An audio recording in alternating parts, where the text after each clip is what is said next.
രാജ്യഭക്തിയും രാജഭക്തിയും. ഒരിക്കൽ രാജദർബാറിൽ ഒരു ചർച്ചയുണ്ടായി. രാജ്യഭക്തിയാണോ രാജഭക്തിയാണോ വേണ്ടത് എന്നതായിരുന്നു വിഷയം. രാജാവുണ്ടെങ്കിലേ രാജ്യം സുരക്ഷിതമായി നിലനിൽക്കുകയുള്ളൂ.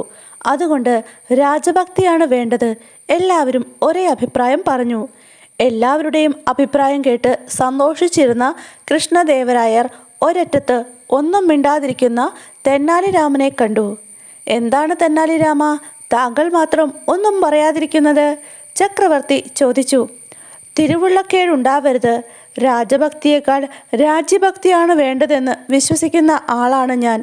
ഒരു മനുഷ്യനായതുകൊണ്ട് രാജാവിൻ്റെ മനസ്സ് എപ്പോൾ വേണമെങ്കിലും മാറാം. അതിനൊരു സ്ഥിരമായ സ്വഭാവമുണ്ടാവുകയില്ല.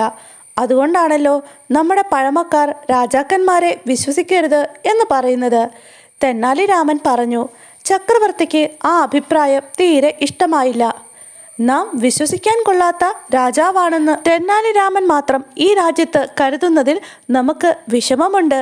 ഇത് തെന്നാലി രാമൻ്റെ പതിവ് അധിക പ്രസംഗമായി നാം കരുതുന്നുള്ളൂ. രാജാവ് കോപത്തോടെ പറഞ്ഞു. തെന്നാലി രാമൻ ഒന്നും പറഞ്ഞില്ല. ഒരവസരം കാത്ത് മൗനമായിരുന്നു. ഒരു ദിവസം തെന്നാലി രാമൻ ചക്രവർത്തിയെ മുഖം കാണിച്ചിട്ട് പറഞ്ഞു. അടിയൻ വലിയ സങ്കടത്തിലാണ്. എന്തുപറ്റി? എന്നെ ഏതോ മഹാവ്യാധി ബാധിച്ചിരിക്കുകയാണെന്നു വൈദ്യൻ പറഞ്ഞു. താമസിയാതെ അടിയൻ മരിച്ചു പോകും. മരിക്കുന്നതിലല്ല, ഭാര്യയുടെയും മക്കളുടെയും കാര്യം ഓർക്കുമ്പോഴാണ് ദുഃഖം. നിങ്ങൾ വിചാരിക്കുന്നത് പോലെ ഒന്നും സംഭവിക്കുകയില്ല. അങ്ങനെ സംഭവിച്ചു എന്ന് തന്നെ ഇരിക്കട്ടെ. നിങ്ങളുടെ കുടുംബത്തെ ഓർത്ത് ഒട്ടും വിഷമിക്കേണ്ട. അവരെ നാം സംരക്ഷിച്ചു കൊള്ളാം. രാജാവിനെ വിശ്വസിക്കാമെന്ന് അവരെങ്കിലും മനസ്സിലാക്കട്ടെ. താങ്കൾ സ്വസ്ഥമായിരിക്കൂ. ചക്രവർത്തി തെന്നാലി രാമനെ ആശ്വസിപ്പിച്ചു. താമസിയാതെ നാട്ടിൽ ഒരു വാർത്ത പരന്നു. തെന്നാലി രാമൻ മരിച്ചു. രാജപുരോഹിതൻ അടക്കം തെന്നാലി രാമൻ്റെ ശത്രുക്കൾക്ക് ആ വാർത്ത വളരെ സന്തോഷമുണ്ടാക്കി. മഹാവ്യാധി ആയിരുന്നതുകൊണ്ട് ഉടൻ തന്നെ സംസ്കരിച്ചു. കൊട്ടാരത്തിൽ നിന്ന് മോഷ്ടിച്ച് ധാരാളം സമ്പത്തുണ്ടാക്കിയിട്ട് എന്ത് കാര്യം? അയാൾക്ക് ഒന്നും അനുഭവിക്കാൻ കഴിഞ്ഞില്ല. തെന്നാലി രാമൻ്റെ നിർദ്ദേശപ്രകാരം സുഹൃത്തുക്കൾ പട്ടണത്തിൻ്റെ പലയിടങ്ങളിൽ നിന്നും സംസാരിക്കാൻ തുടങ്ങി.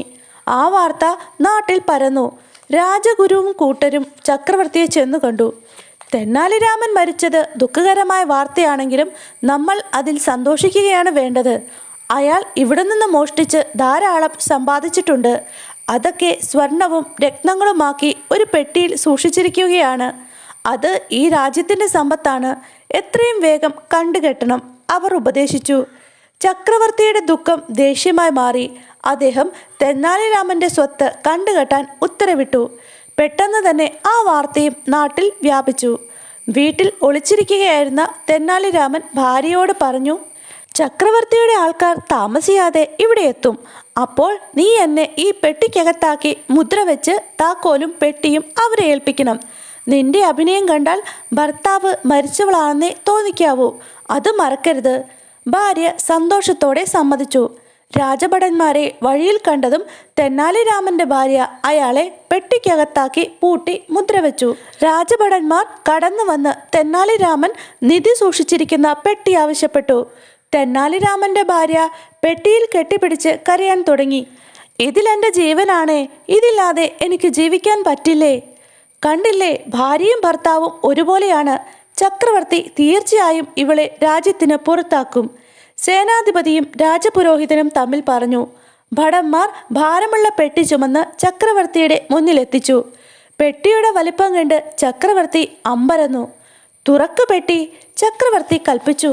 പെട്ടി തുറന്നതും എല്ലാവരെയും ഞെട്ടിച്ചുകൊണ്ട് പുഞ്ചിരിച്ചുകൊണ്ട് തെന്നാലി രാമൻ പെട്ടിയിൽ നിന്ന് ഉയർന്നു വന്നു. എന്താണിത്? രാജാവ് മാത്രമല്ല, എല്ലാവരും അമ്പരന്നു. ഞാൻ മരിച്ചുപോയെന്ന് കരുതി ആരും സന്തോഷിക്കേണ്ട, അല്ല സങ്കടപ്പെടേണ്ട. അത് ശരി, ഇത് നിന്റെ പതിവ് തമാശയാണല്ലേ? തമാശയല്ല മഹാരാജൻ, പരീക്ഷണമായിരുന്നു. രാജാക്കന്മാരെ വിശ്വസിക്കരുതെന്ന ചൊല്ല് എത്ര ശരിയാണെന്ന് എനിക്കിപ്പോൾ ബോധ്യമായി. ഞാൻ മരിച്ചു കഴിഞ്ഞാൽ അങ്ങൻ്റെ കുടുംബത്തെ സംരക്ഷിക്കാമെന്ന് പറഞ്ഞു. പക്ഷേ അങ്ങൻ്റെ കുടുംബത്തെ സംരക്ഷിക്കുകയല്ല, സംശയിക്കുകയാണ് ചെയ്തത്. എൻ്റെ ഭാര്യയിൽ നിന്ന് വിവരം ചോദിച്ച് മനസ്സിലാക്കുന്നതിനേക്കാൾ പരദൂഷകരുടെ വാക്കിനാണ് അങ്ങ് പ്രാധാന്യം കൊടുത്തത്. പഴഞ്ചൊല്ലിൽ പതിരില്ലെന്ന് പറയുന്നത് എത്ര ശരിയാണ്. ചക്രവർത്തിയുടെ തല കുനിഞ്ഞുപോയി.